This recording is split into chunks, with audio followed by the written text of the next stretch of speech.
Now, Sports Talk with Broads. Here's Hunter Brody.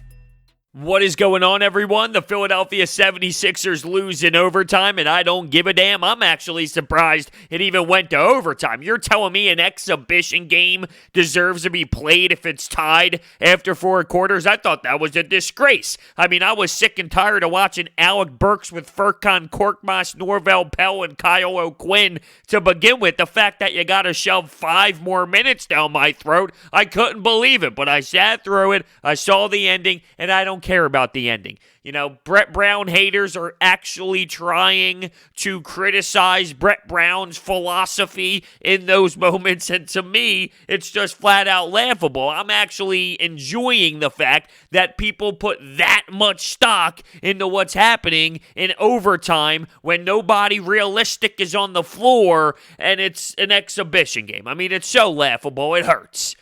A little bit to get into in this game. I'm not going to say it's that powerful and that meaningful, but some interesting nuggets to take away from that tilt against the Dallas Mavericks. Before we dive into it, this episode of Sports Talk with Broads is sponsored by Orbit Energy and Power. And with over 20 years of experience in the solar industry, they are home to your solar experts in both residential and commercial. They are dedicated to making sure that your project is completed easily and properly. They use high-quality materials and trained professionals to get the job done right.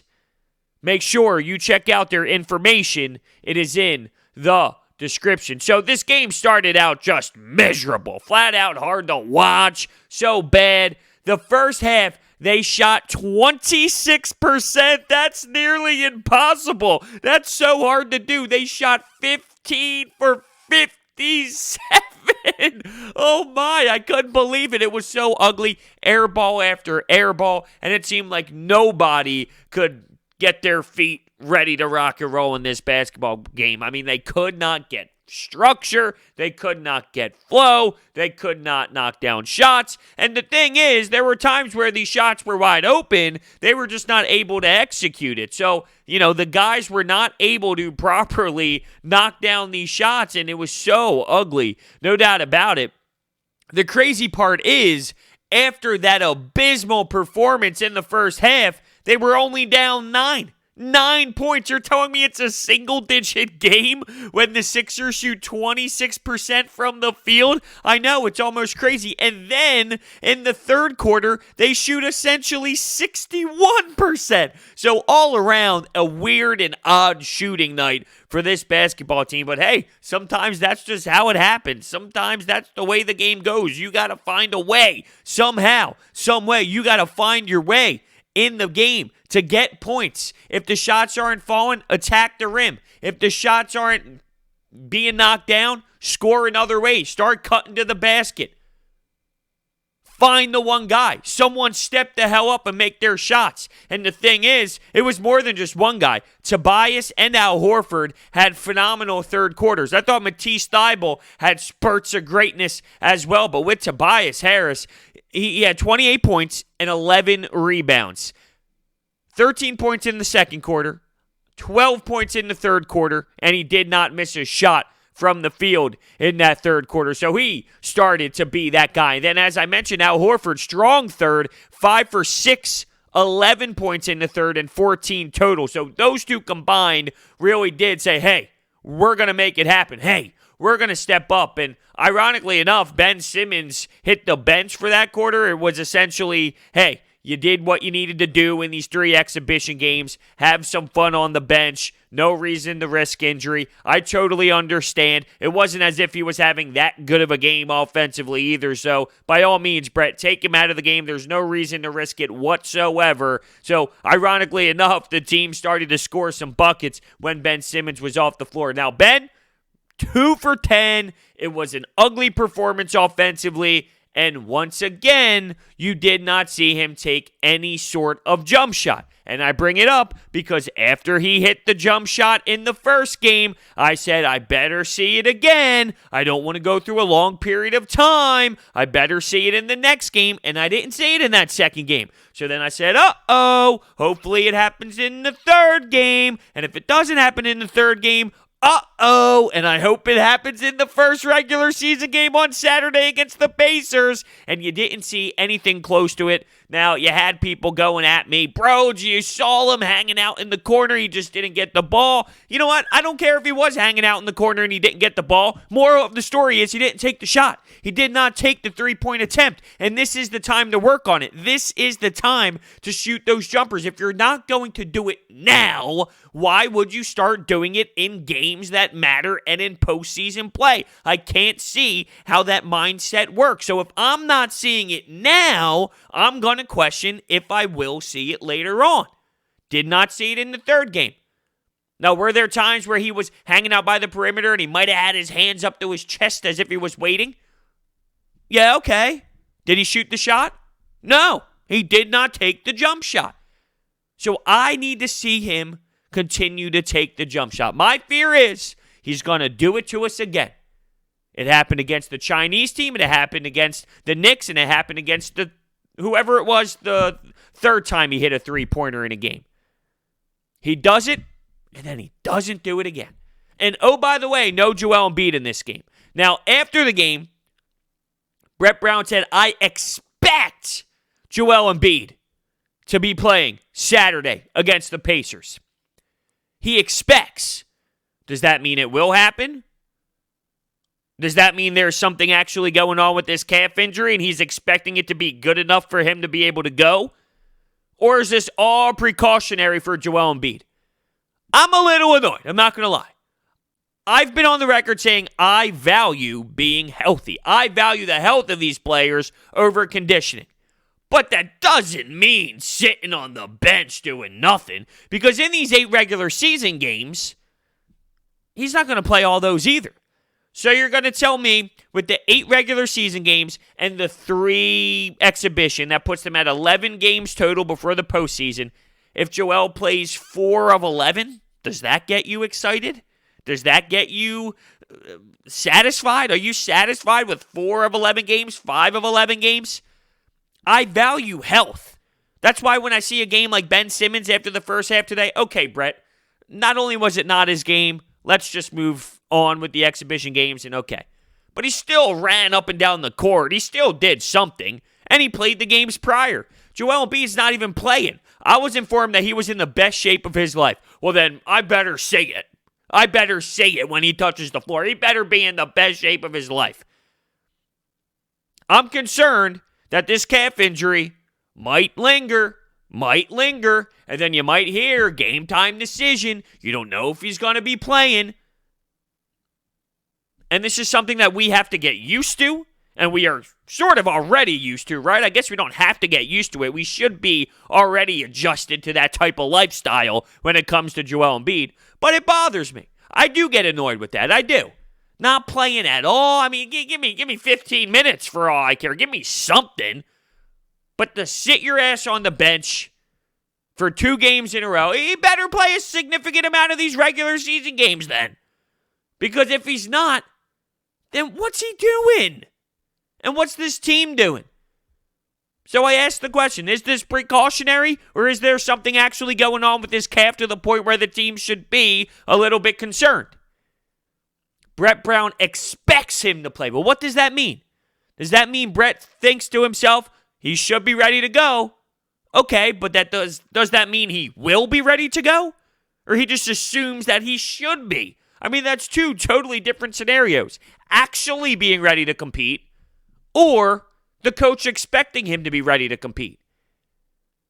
We'll see how it goes. Another guy who's hurt, Glenn Robinson III, did not play in this one. And you saw in the last game him go hip to hip, and he grabbed his hip instantly and left the game. I feel like that's sort of a loss for this team. He's going to play good minutes off the bench for this squad.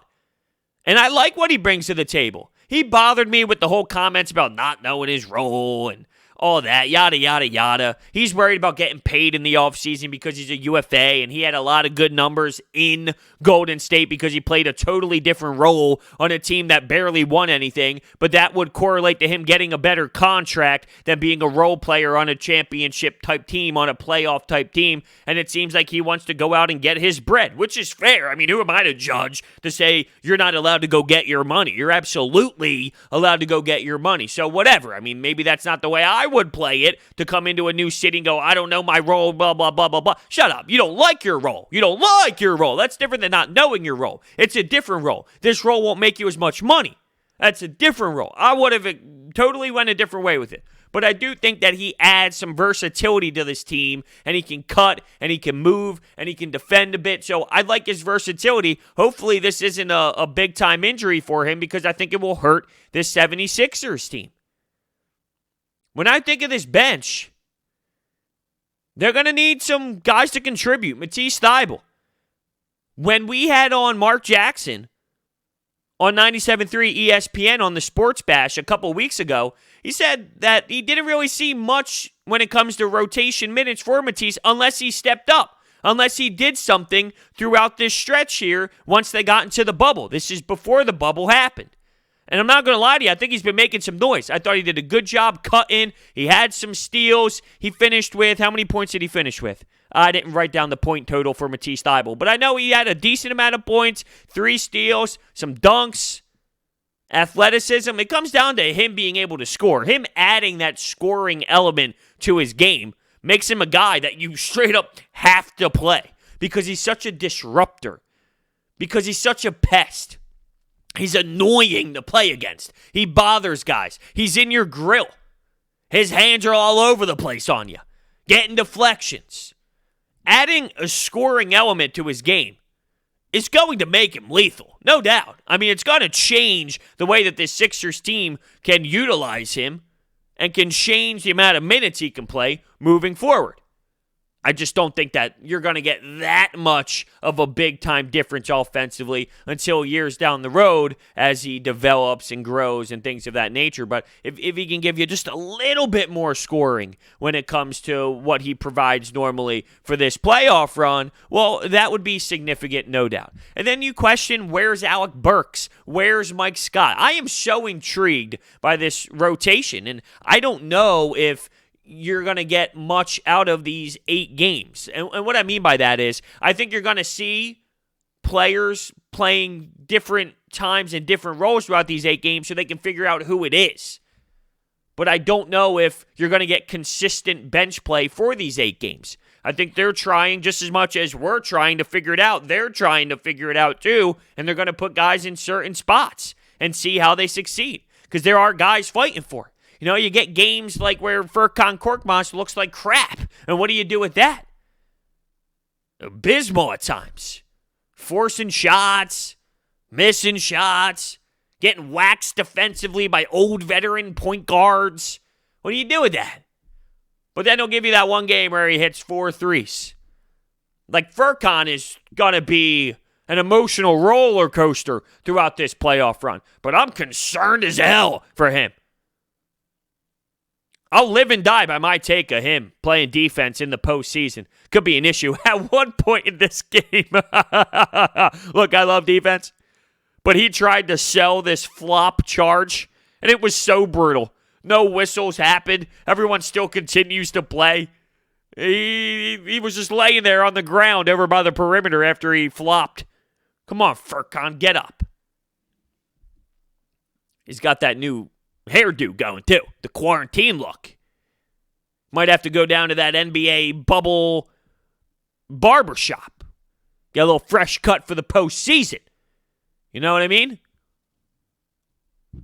Luka, he was making some shots, although I was curious in the beginning how long Ben would strap him down for. I wanted to see Ben Simmons on Luka all game long just to get into his grill. I talked about what Matisse Thybulle can do. Well, Luka Doncic being guarded by Ben Simmons, yeah, it's a totally different ballgame. And that reminds me, I saw some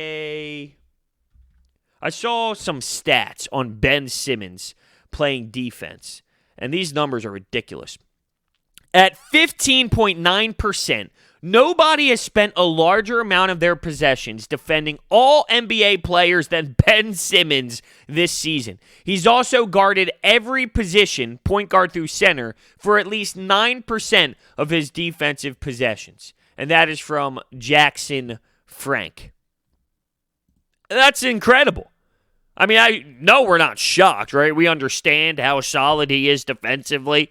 But it's just crazy to think about those numbers, to think about what he's doing against all NBA type talent, to think about what he does when it comes to guarding 1 through 5. It's so special. It's difference making. And it's so crazy to see his speed, the way that he collapses on guys, the way that he's fast breaking down the court. Can't wait. A little underwhelmed with a couple guys this game. Shake Milton, Josh Richardson. Nothing too much, but it is an exhibition game. I'm not going to put too much stock into it. I just saw a team that was so lost in the beginning. You know, it didn't flow right in the beginning. Although they did have some open shots, they were missing all of their open shots consistently to the point where they're shooting 26% from the field in the first half, and that's just disgraceful, right? The fact that they bounced back from that, though, without Ben Simmons, and they did it with Tobias and now Horford and some Matisse Thybulle action, I thought that that was really awesome, and that's great. I mean, that's a great sign. Things are going wrong. Things are going poorly. You enter the half. You figure something out at halftime. Bang, third quarter comes, and from there you got someone like Tobias Harris stepping up big time. Someone like Al Horford stepping up and producing. I think that that's a positive. That's something that you can take out of here. That's something that you can look forward to down the road in other games. Hey, it didn't go as good as we planned. It didn't go like we wanted it to. Tobias does his thing. That mid-range game at times. I love that mid-range game by Toby. Here goes Toby. Another quiet night where he just gives you his numbers. Although this game's not quiet. I'm talking about more so what he gives you when Joel and Ben Simmons is in the game. Not so much this night. When he gives you 28 points, he definitely wasn't quiet. But as your third option, I go over this all the time, he averages 20 points per game. So he's giving you 20 points per game as your third option, and he just steady gives it to you. The Tobias Harris argument is unfathomable at times. It really is. I'm still stunned, though, that they let the game go to damn overtime. Are you kidding me? I mean, in what world are they going to make guys play an extra 5 minutes? From there, you move on.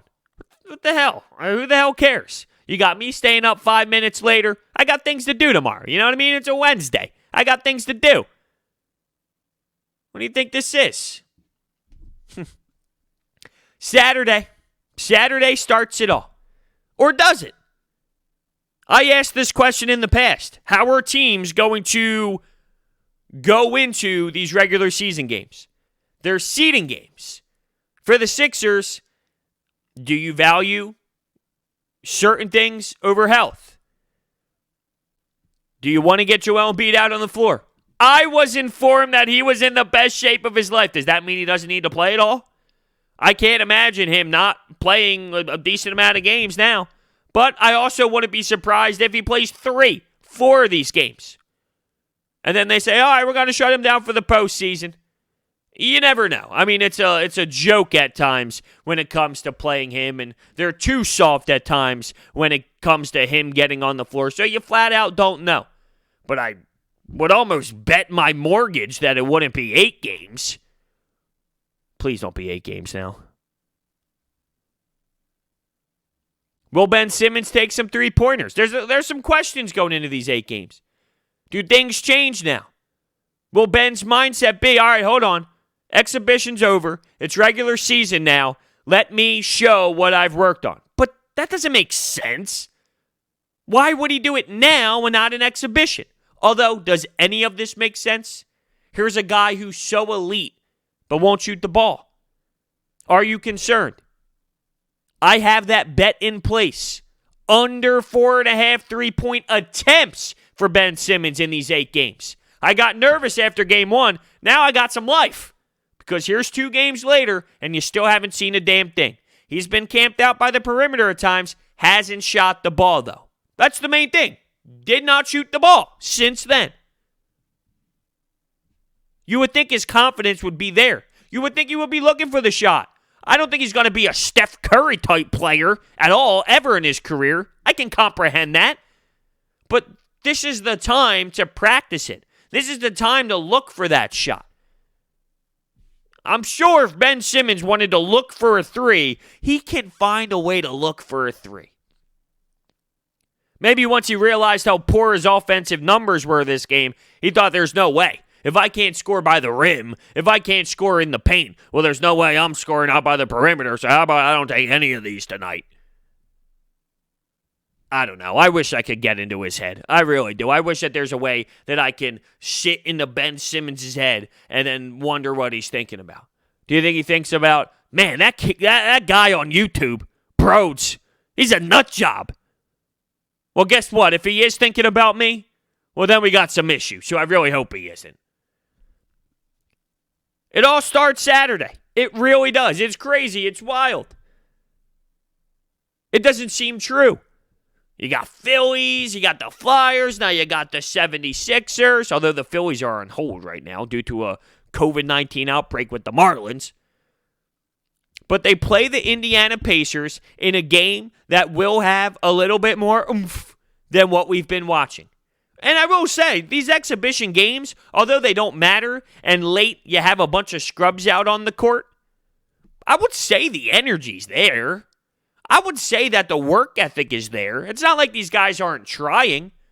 You got guys diving on the ground. You got guys trying to make plays. You have guys trying to make defensive efforts and defensive stops. And you got players moving around on offense. I would say throughout all these games that I'm tuning into on NBA TV and some other channels and the Sixers games, you are seeing guys compete. So that is a positive out of these exhibition games. Even though they don't matter and you got guys in that can't do a damn thing late in the game, that's not what it's about. It's about giving that effort and seeing the focus level, and they are doing that. So I wonder what these regular season games are going to look like compared to that, because for some teams, they don't do anything, right? For some teams, it doesn't really matter. I don't think that these teams are that worried about, these matchups and that matchup. I think the Sixers are looking there going, doesn't matter if it's the Heat or the Celtics. Does it really matter? There's no home court advantage.